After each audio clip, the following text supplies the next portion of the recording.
만일 그들이 주께 범죄함으로 말미암아 하늘이 닫히고 비가 내리지 않는 주의 벌을 받을 때에 이곳을 향하여 빌며 주의 이름을 인정하고 그들의 죄에서 떠나거든 주께서는 하늘에서 들으사 주의 종들과 주의 백성 이스라엘의 죄를 사하시고 그 마땅히 행할 선한 길을 가르쳐 주시오며 주의 백성에게 기업으로 주신 주의 땅에 비를 내리시옵소서. 만일 이 땅에 기근이나 전염병이 있거나 곡식이 시들거나 깐부기가 나거나 메뚜기나 황충이 나거나 적국이 와서 성읍들을 애워싸거나 무슨 재앙이나 무슨 질병이 있거나를 막론하고 한 사람이나 혹 주의 온 백성 이스라엘이 다 각각 자기의 마음에 재앙과 고통을 깨닫고 이 성전을 향하여 손을 펴고 무슨 기도나 무슨 간구를 하거든 주는 계신 곳 하늘에서 들으시며 사유하시되 각 사람의 마음을 아시오니 그의 모든 행위대로 갚으시옵소서. 주만 홀로 사람의 마음을 아심이니이다. 그리하시면 그들이 주께서 우리 조상들에게 주신 땅에서 사는 동안에 항상 주를 경외하며 주의 길로 걸어가리이다. 주의 백성 이스라엘에 속하지 않은 이방인에게 대하여도 그들이 주의 큰 이름과 능한 손과 표심파를 위하여 먼 지방에서 와서 이 성전을 향하여 기도하거든 주는 계신 곳 하늘에서 들으시고 모든 이방인이 주께 부르짖는 대로 이루사 땅의 만민이 주의 이름을 알고 주의 백성 이스라엘처럼 경외하게 하시오며 또 내가 건축한 이 성전을 주의 이름으로 일컫는 줄을 알게 하옵소서. 주의 백성이 그 적국과 더불어 싸우고자 하여 주께서 보내신 길로 나갈 때에 그들이 주께서 택하신 이 성과 내가 주의 이름을 위하여 건축한 성전 있는 쪽을 향하여 주께 기도하거든 주는 하늘에서 그들의 기도와 간구를 들으시고 그들의 일을 돌보시옵소서. 주께 범죄하지 아니하는 사람이 없사오니 그들이 주께 범죄함으로 주께서 그들에게 진노하사 그들을 적국에게 넘기심에 적국이 그들을 사로잡아 땅의 원그를 막론하고 끌고 간 후에 그들이 사로잡혀 간 땅에서 스스로 깨닫고 그들을 사로잡은 자들의 땅에서 돌이켜 주께 간구하기를 우리가 범죄하여 패역을 행하며 악을 행하였나이다 하며 자기들을 사로잡아간 적국의 땅에서 온 마음과 온 뜻으로 주께 돌아와서 주께서 그들의 조상들에게 주신 땅과 주께서 택하신 성과 내가 주의 이름을 위하여 건축한 성전 있는 쪽을 향하여 기도하거든 주는 계신 곳 하늘에서 그들의 기도와 간구를 들으시고 그들의 일을 돌보시오며 주께 범죄한 주의 백성을 용서하옵소서. 나의 하나님이여 이제 이곳에서 하는 기도에 눈을 드시고 귀를 기울이소서. 여호와 하나님이여 일어나 들어가사 주의 능력의 궤와 함께 주의 평안한 처소에 계시옵소서. 여호와 하나님이여 원하옵건대 주의 제사장들에게 구원을 입게 하시고 또 주의 성도들에게 은혜를 기뻐하게 하옵소서. 여호와 하나님이여 주의 기름 부음 받은 자에게서 얼굴을 돌리지 마시옵고 주의 종 다윗에게 베푸신 은총을 기억하옵소서 하였더라. 성전을 짓고 난 후에 솔로몬의 이 백성 앞에 단위에서 무릎을 꿇고 두 손을 들고 드리는 기도가 계속 이어지고 있습니다. 성전은 유대인들만의 것이 아니라 천하 만민을 위한 것이다 라고 이렇게 기도하고 있어요. 어느 곳에 있든지 우리는 하나님께 기도할 수 있습니다. 주님의 영이 계시면 그곳이 성전이 되는 겁니다. 그래서 오늘 이 본문 솔로몬의 기도 내용을 우리가 이어서 묵상하면서 언제 기도해야 되는지를 우리가 살펴볼 수 있을 것 같습니다. 먼저 26절부터 31절은 고난이나 재난 중에서도 기도해야 된다. 천재지변, 이것도 역시 하나님의 심판의 도구로 쓰임을 받습니다. 기근, 가뭄, 전염병, 각종 재해나 병충해 이런 것들로 인해서 곡식이 피해를 받고 또 이런 것들이 주의 백성이 주님의 길로 행하지 않을 때 하나님이 사용하시는 경고의 도구가 된다라는 거예요. 경고의 도구가. 그래서 우리는 재난이 있을 때 성도는 먼저 자신을 돌아봐야 돼요. 교회는 먼저 자기 교회를 돌아봐야 돼요. 왜? 이 재앙이 혹 바른 길을 가지 못한 나의 고집 때문에, 무지함 때문에 하나님께서 주시는 징계는 아닌가? 이거를 먼저 살펴야 돼요. 다른 원인을 살피기 전에 제일 먼저 살필 게 바로 이거예요. 교회의 잘못 때문은 아닐까? 성도인 내가 하나님 앞에서 무지해서 범죄해서 이런 징계를 주시는 것은 아닌가? 먼저 자신을 살펴야 된다. 죄로 인한 심판은요, 피할 수 있는 길이 딱 하나밖에 없어요. 하나님 앞에 나가서 죄를 깨닫고 회개하는 거. 그거 말고는 길이 없어요. 그러니까 자신을 살펴야 돼요. 잘못한 게 있는지 없는지 제일 먼저 살펴야 돼요. 우리 삶에 고난이나 재난이 있을 때 오늘 이 솔로몬의 기도를 기억하면서 우리가 기도의 자리를 나가야 됩니다. 기도의 자리를. 원망하고 누군가를 그냥 희생양 삼아서 너 때문에 이런 일이 벌어지는 거잖아. 대통령이 잘못해서 재벌이 이렇게 원망하고 손가락질 하기 전에 먼저 나를 돌아보면서 겸손하게 하나님 앞에 엎드려야 돼요. 그게 성도의 올바른 자세입니다. 국가나 이런 큰 국가 공동체나 교회의 고난 앞에서도 역시 마찬가지. 그리스도인 한 사람 한 사람이 회개 자리에 나가서 엎드려서 이 기도를 해야 돼요. 솔로몬처럼. 그렇게 할 때 비로소 우리는 다시 주님이 원하시는 길을 바르게 찾아갈 수 있어요. 주님이 베푸시는 풍성한 은혜, 그것을 누릴 수 있게 되는 거죠. 그래서 솔로몬은 이렇게 기도하는 거예요. 고난과 재난 앞에서도 우리가 기도할 때 용서해 주십시오. 그리고 32절, 33절을 보면 이방인을 위해서도 기도를 합니다. 솔로몬은 이방인들에게도 하나님의 은혜가 임하기를 기도를 해요. 이방인들에게. 하나님의 집은 만민이 기도하는 집이에요. 만민이. 유대인만 기도하는 집이 아니다라는 거예요. 성전은 유대인이나 이방인이나 구별 없이 여호와의 이름을 인정하는 사람이라면 누구든지 와서 기도할 수 있는 집이에요. 중요한 것은 신분이 아니고 마음입니다.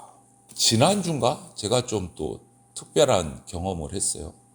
점심을 먹고 교회에서 사역을 하다가 이렇게 점심 먹고 와서 본당에서 잠시 기도하고 이제 또 설교 준비를 하고 이렇게 나가는데 한 여성분이 교회에 들어오시면서 제가 어디 교회를 다니는데 지금 왔는데 급하게 기도할 제목이 있어서 기도 좀 해도 되겠습니까? 그렇게 하는 거예요. 하시라고 그랬더니 그냥 인사를 3번, 4번, 5번 계속 하시는 거예요. 감사하다고. 왜 그러세요? 그냥 교회니까 누구나 와서 기도하면 되죠. 아니요. 이 교회도 안 되고 저 교회도 안 되고 교회마다 요새 자기 교인 아니면 기도 못하게 들어가지를 못하게 한대. 들어가지를 못하게. 좀 이상하지 않아요? 아무래도 이제 걱정이 되니까 그러시는 것 같은데 하나님의 집은 만민이 기도하는 집이에요. 하나님을 여호와로 인정하는 사람이라면 누구든지 와서 기도해야 돼요. 그러니까 참 세상이 악해지다 보니까 교회도 뭔가 이 방어적인 모습이 나타나는 게 좀 안타깝기도 해요. 일면 이해는 되지만 또 안타깝기도 해요. 이런 모습을 보면, 솔로몬의 기도를 보면. 여러분, 중요한 것은 신분이 아니고 마음입니다. 하나님을 인정하는 사람이라면 누구든지 성전에 나와서 기도해야 돼요. 성전을 향해서 마음을 열고 진정한 회개, 겸손의 기도를 드릴 때 하나님의 은혜를 베푸시는 거예요. 죄를 지은 사람이나 스스로 깨끗하다고 생각하는 사람이나 누구나 하나님 앞에 나와서 기도해야 돼요. 성전은 누구에게나 열려 있어야 됩니다. 누구나 주의 이름을 부를 수 있어야 돼요. 그럴 때 구원받습니다. 주의 이름을 부르는 자는 구원을 받으리라 선포하셨잖아요. 그리고 솔로몬은 34절, 35절에서 전쟁에 나갈 때 기도해야 된다. 그때 하나님 들어주십시오. 이렇게 기도를 해요. 전쟁이라는 게 뭡니까? 정말 생사의 갈림길에 서는 곳이 전쟁이잖아요. 살아올지 죽어서 시체로 올지 아무도 모르잖아요. 나갈 때는. 두렵고 치열하고 위기와 위협으로 그냥 둘러싸인 곳이 전쟁터인데 그때 기도합니다. 하나님 응답해 주십시오.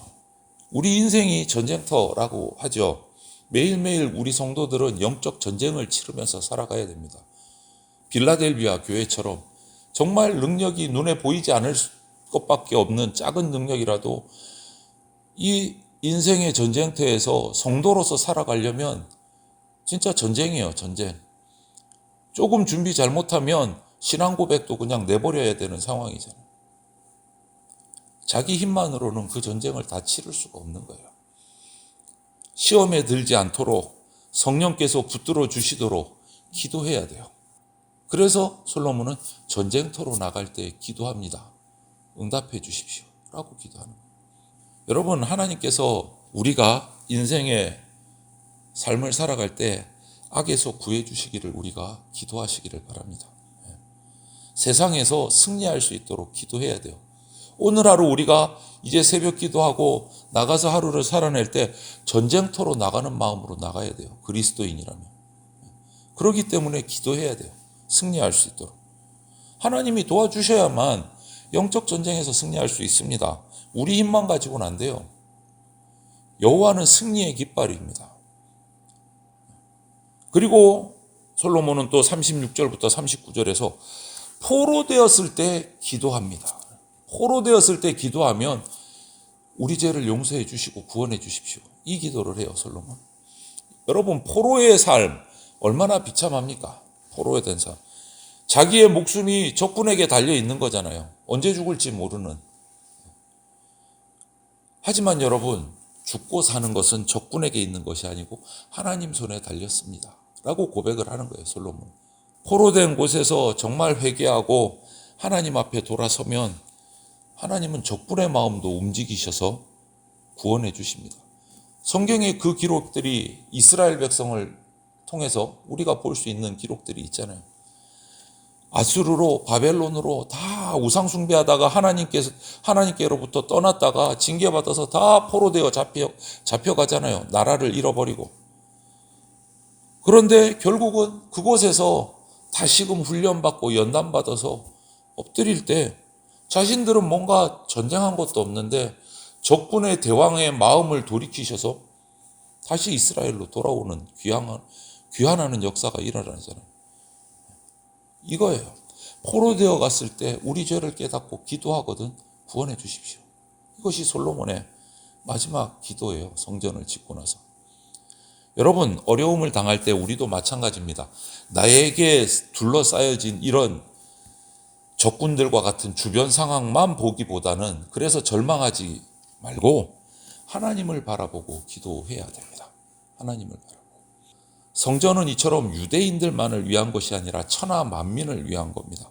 절망 중에 우리는 하나님을 찾아야 되고 그분의 은혜를 경험해야 돼요.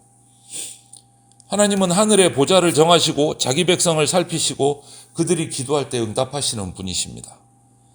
우리가 어제 본문부터 보면 솔로몬의 기도가 22절부터 이렇게 쭉 성전을 짓고 나서 두 손을 들고 22절부터 오늘 본문까지 계속 기도를 하는데 요약 정리를 하면 이래요. 솔로몬이 7가지 상황을 하나님 앞에 두 손을 들고 기도를 했어요. 어제 본문부터 보면.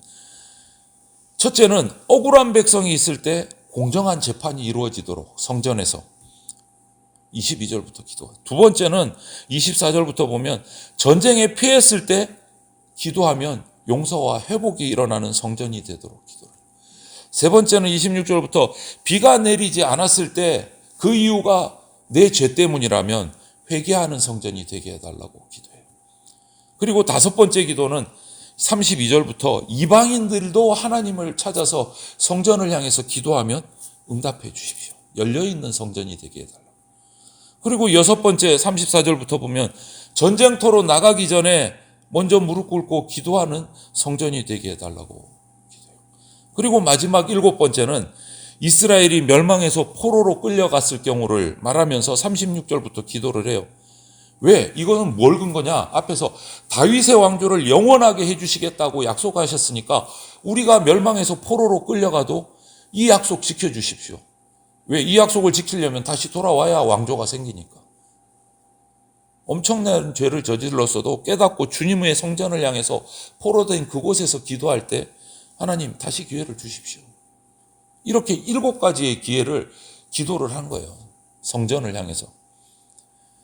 여러분, 이 역대기를 처음 읽은 독자는 바로 아수르 바벨론으로 포로되어 갔다가 돌아온 백성들이 이 역대기를 처음 받아서 읽었어요.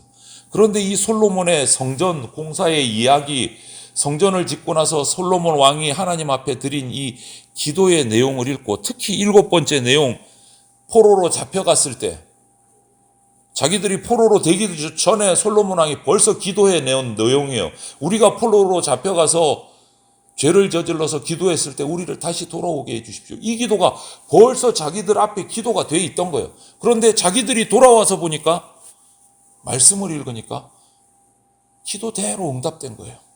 얼마나 감동이 되고 은혜가 됐을까요? 여러분, 우리가 죄악에서 돌아서서 주님을 찾으면 모든 죄를 다 사해 주시고 새 마음을 주십니다. 그것이 약속이에요.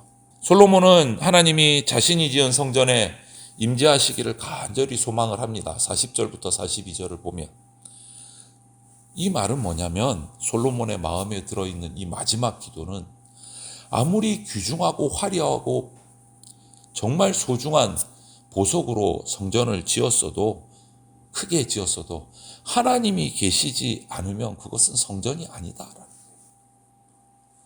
열심히 기도했어요. 열심히 지었어요. 그리고 맨 마지막이 40절, 42절이잖아요. 하나님 이곳에 와 계십시오. 하나님이 없으면 아무리 화려한 성전도 성전이 안 돼요. 반대로 생각하면 아무리 초라한 집이라도 그곳에 하나님이 성령이 와 계시면 그곳이 바로 성전이 됩니다. 주님의 성전을 사모하면서 그곳에서 내가 있는 그곳에서 늘 하나님을 향해서 기도하는 그러한 저와 여러분들 성전으로 내 몸을 세워가는 저와 여러분들이 다 되시기를 주님의 이름으로 축원을 드립니다. 아멘.